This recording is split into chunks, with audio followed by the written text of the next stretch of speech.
Hello everyone, this is Frank DiMora with the End Times Research Ministry. Today is October the 15th, and I'd like to make a short video updating what's going on at the Temple Mount, which is the place of historic value to both the Jews and the Muslims. Now the Jews had their first and their second temple built on the Temple Mount. This is where the sacrifices were taking place. And this is where the first and the second temple were destroyed. And we know from prophecy that these temples that were destroyed, there was going to be a third temple. And this is the temple that Jesus shows us that the Antichrist is going to go into. So let me give you the scriptures first, and then I'll connect the dots for you. And this is a page taken from my book, page 342, and you'll see the three different scriptures.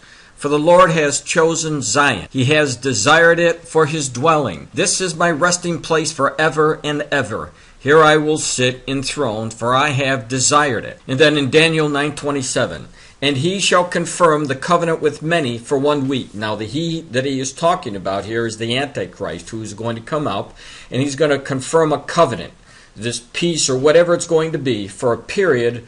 It says here in the scriptures 1 week, but when you do a study, you'll understand that that week is actually a period of 7 years, or what is known as the tribulation period.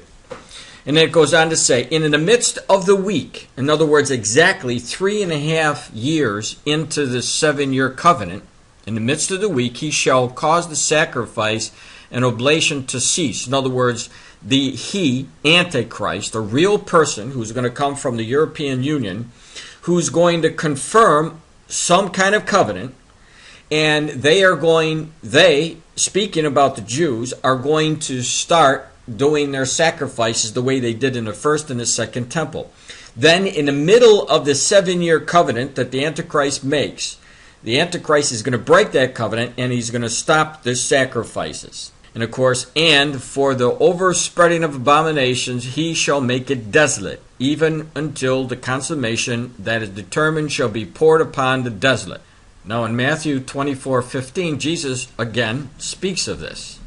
When ye therefore shall see the abomination of desolation spoken by Daniel the prophet stand in the holy place, whosoever readeth, let him understand. So this holy place is the third temple. It has to be rebuilt.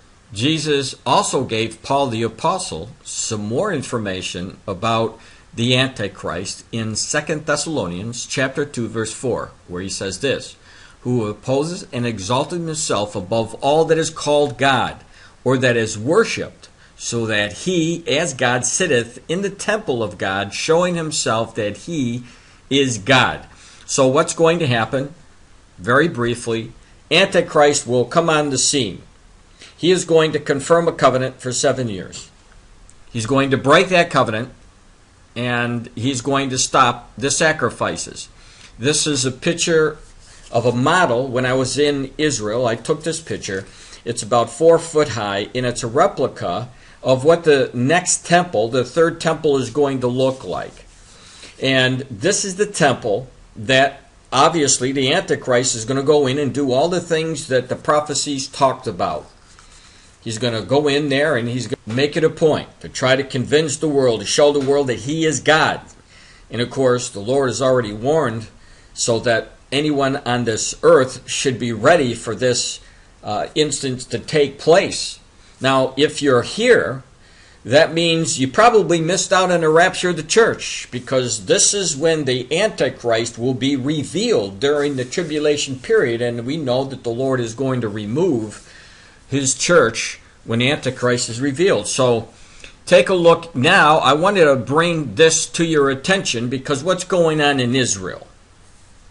Now, in my post for the last couple of months, I've been giving you information how the Jews are now starting to go up to the Temple Mount area, the area that has been controlled by the Muslims.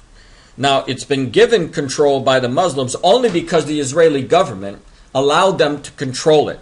And over the years, what has happened is this Muslim entity who's controlling it, they've kept the Jews out from praying and doing what they want to do as far as the services for their faith.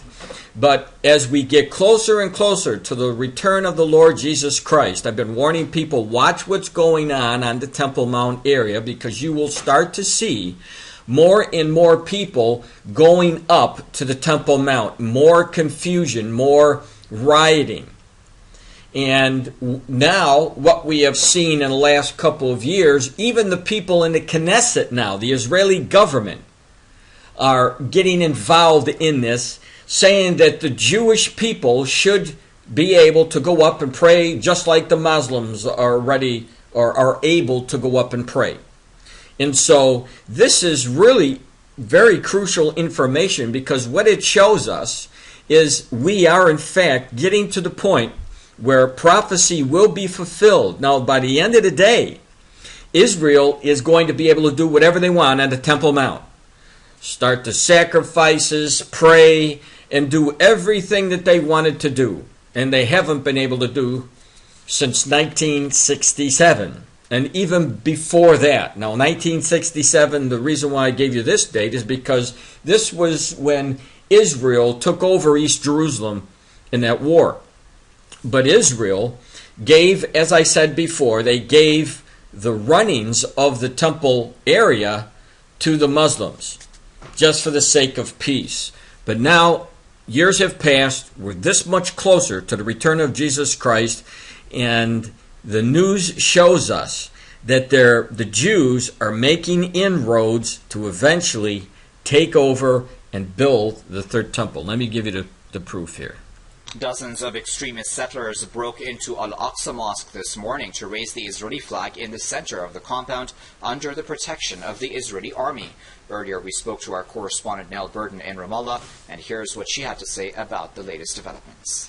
Now, before they go on to the latest developments, let me tell you this, that they went up with the Israeli army protecting them. You didn't see this kind of thing happening before, and it's very, very interesting that now the soldiers are getting involved in this. Dozens of settlers have broken in through the al-Aqsa gate this morning, and they essentially, got into the al-Aqsa compound and started to perform, religious prayers and rituals. They were singing, dancing, and doing, many things that are against Islam, such as drinking inside, the compound. So they were under the protection, as always, of the Israeli army and special forces, who prevented any Muslims from entering, the ground in order to pray at that time. They've now reopened the gates, to Muslims. But the issue, isn't just today. This is happening now on almost a daily basis. At one point, before 1 year ago, you would have seen many extreme settlers breaking into al-Aqsa Mosque in the compound, but they were extreme individuals. Now that the Israeli Knesset is supporting more and more Jews breaking into al-Aqsa and making it policy that they are allowed to go in there and perform their religious rituals, we're now seeing it happening on more of a frequent basis, and that's supported by the Israeli authorities and protected by the Israeli army. So there you have it. What you have is the prelude to some nasty, nasty rioting coming up if Israel continues to do this. And eventually, that you're going to have some kind of confrontation with the Arabs, with the Muslims, over this contentioned area. And we know that there's going to be continued contention on this area, because Zechariah 12:3 told us that Jerusalem would be a burdensome stone for all the people. I mean, all the people around the world. So by the end of the day, not only will the Jews go up and they're going to be able to build their third temple that will usher in the Antichrist, but that the whole world is going to be coming against Jerusalem. And we see that happening too. One by one, Israel's friends are falling away. So what you're seeing here, as far as the Israeli settlers stormed the al-Aqsa Mosque, this is big-time news in Bible prophecy. This is Frank DiMora with the End Times Research Ministry saying, God bless, and today is a good day to meet the Lord. If you haven't met him, he's waiting for you.